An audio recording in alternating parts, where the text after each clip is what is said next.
Hello friends, good morning. তোমরা সবাই কেমন আছো? আশা করছি সবাই ভালো আছো, আর আমিও খুব ভালো আছি।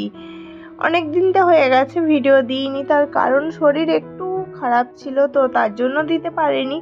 আবারও আজকে ছিল রবিবারের ভিডিও। রবিবারের সকাল আর নিয়ে এসেছিল বাজার করে। কি বাজার করে এনেছিল সেটাই তোমাদের সঙ্গে শেয়ার করছি। এখানে আছে ডিম, আর এনেছিল চিকেন, এটা ছিল চিকেন, আর এনেছিল এখানে সবজি এনেছিল অনেক।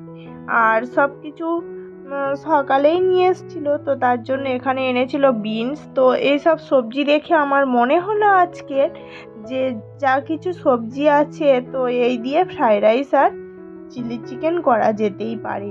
তো যেমন ভাবনা তেমনই কাজ, তাই আমি শুরু করে দিলাম। সব কাজকর্ম সেরে আমি স্নান করে ঠাকুরের ধূপ দিয়ে টিফিন করে তারপরে চলে এলাম এই চিলি চিকেন বানাবো।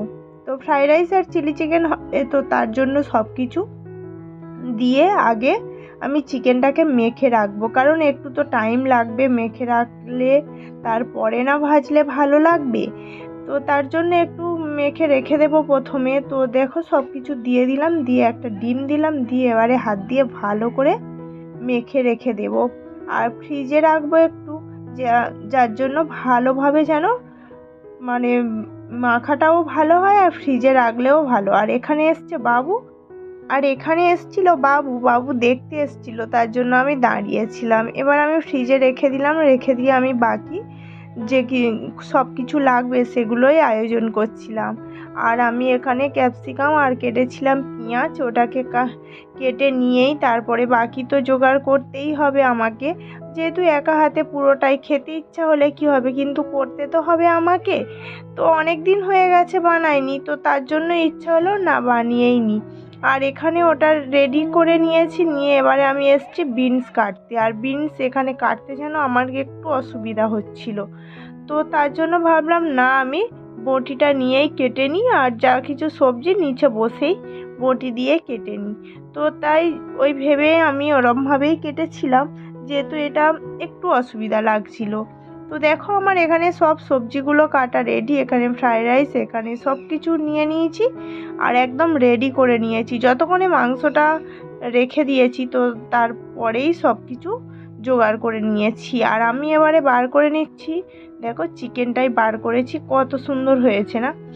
তো আমি এখানে তেলটা বসিয়ে দিয়েছি, আর যেহেতু এসব বানাতেও লেট হবে, তো তার জন্য ওইদিকে ভাত বসিয়েছি, আর এখানে আমি চিকেনটা ভাজা বসিয়ে দিয়েছি। কিন্তু চিকেনটা যে আমি একদম ফ্রাই করে তারপরে রান্না করব, সবাই তো জানো তো চিলি চিকেন কিভাবে বানাই, তো ওইভাবেই বানাচ্ছি। আর অনেক দিন পরে মনে হলো যে এটা বানাই, অনেক দিনতে খাওয়া হয়নি, তো তার জন্য। আর আমার অনেকটাই হয়েছিল, যেহেতু দুবার করে আমাকে ভাজতে হয়েছিল।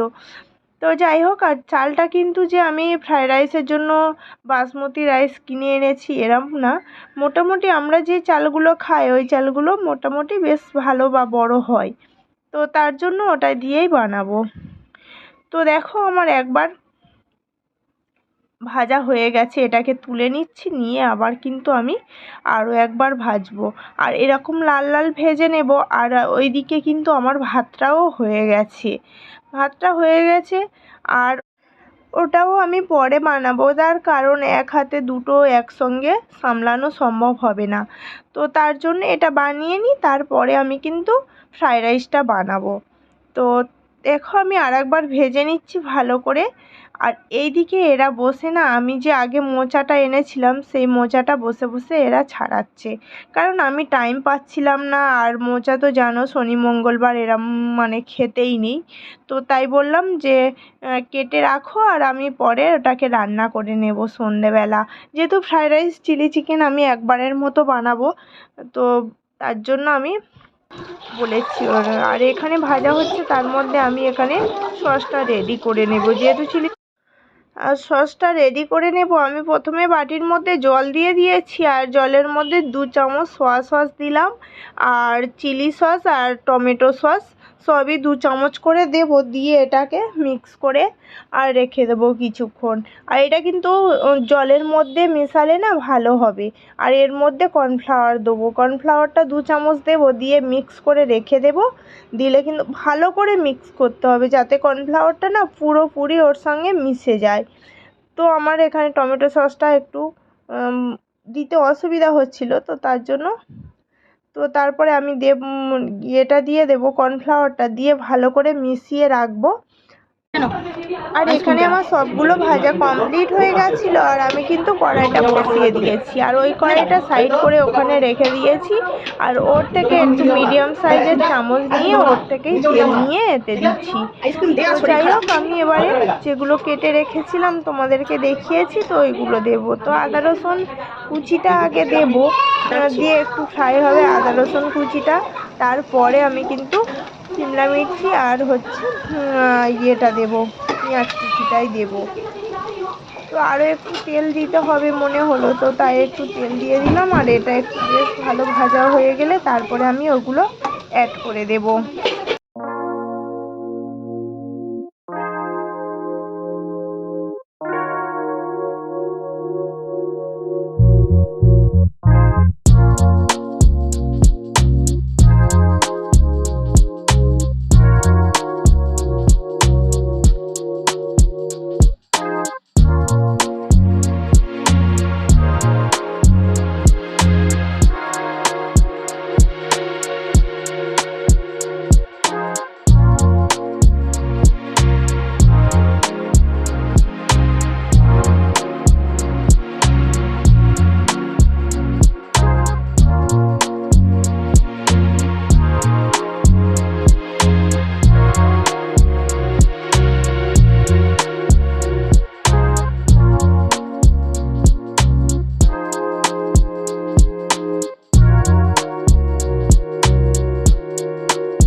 আর জানো তো বন্ধুরা, আমার রান্নাটা এখানে প্রায় কমপ্লিট হয়ে গেছে। আর আজকেকার ভিডিওটা এখানেই স্টপ করছি। সবাই ভালো থেকো, সুস্থ থেকো, আবারও দেখা হবে নতুন একটা ভিডিও। আর যদি ভিডিওটা তোমাদের ভালো লাগে তাহলে প্লিজ লাইক, চ্যানেলটা সাবস্ক্রাইব করে দিও।